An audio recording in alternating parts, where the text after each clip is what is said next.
Really cool things I want to show you is at the bottom you can see that apps can actually register here as well. So I can see what mail and calendar and IMs I've gotten. And these take advantage of a feature in Windows 8 called Connected Standby, which uses Tegra 3's low power idle mode to be always connected and up to date, even though I haven't had the machine on. And it keeps great battery life as well. So my device is ready when I am.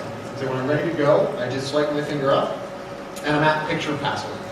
Right, so this is a touch-first, secure way to log into my system. So in this case, this is a picture of my son. I'm going to draw a line on the table. I'm going to tap on his hand and draw a circle around his head, and just that easily.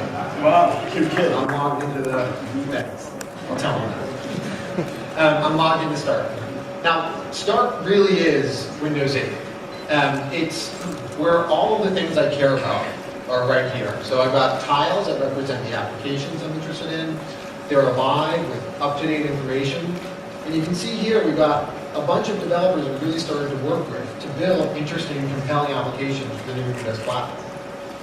Now, as I pan, it sticks to my finger. Yeah, and so Aiden, one of the questions that I get a lot is that the netbook, when it first came out, the consumers were confused by the limited capabilities of the netbook. And when they loaded applications, full-out applications on these netbooks, and they expect them to be real PCs, full-out PCs, they find that the experience was lacking. And one of the questions that people have is, how do we prevent from the repeat of the netbook experience this time? Because this particular platform is actually based on an ARM processor instead of x86. If somebody were to load, for example, SAP on this tablet, it might not run very well, for example. And so how do we prevent that experience from happening? Sure. So in Windows 8, the store is actually where you're going to get applications. And so the Windows Store is a really easy place to find great applications. And it's really built to be super easy to find. And this is the modern way that people get applications. They go to stores, it's really easy to navigate, and really easy to install. It's not like I'm going to get a DVD and try to shove it somewhere. That's right. There's no DVD shoving. There is no install whatever. Right? But you go to the store, you download. But you actually raised a good example too with SAP. For enterprises, they can take these tablets, bring them right into the enterprise, and actually do loading applications the way they're comfortable. Do their own deployment. So this device will be just at home in the enterprise as it is in your couch. I see. Which is really important.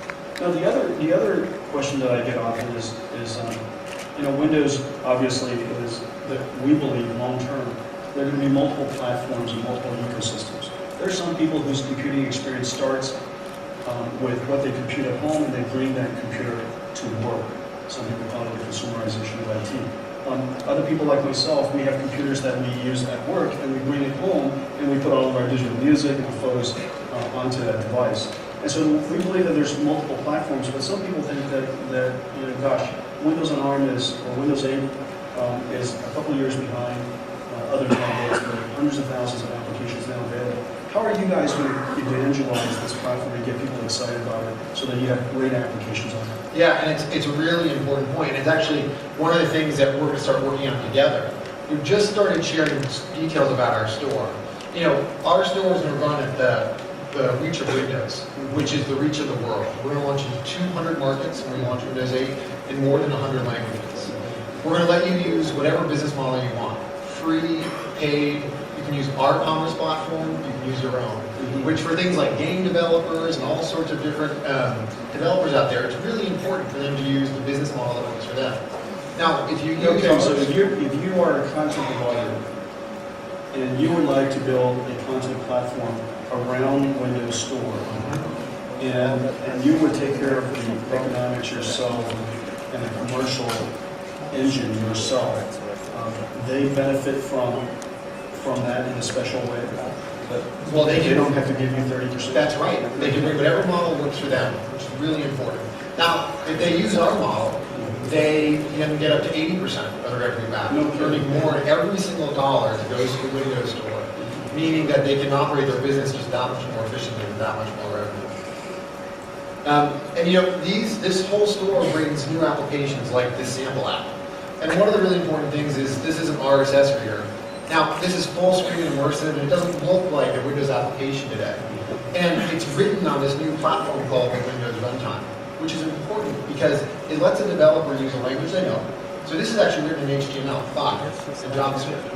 Yet it takes advantage of all of the power in all 4 cores of this Tegra 3 processor, the sensors, and you just imagine the sorts of powerful experiences you can build. That's You fantastic. can also use C or C++ to build the sorts of compelling games that you showed off earlier. Well, we all know that Windows and Microsoft has the best development platform on the planet, and I think that is a advantage that Microsoft has and an asset that has invested in the long term.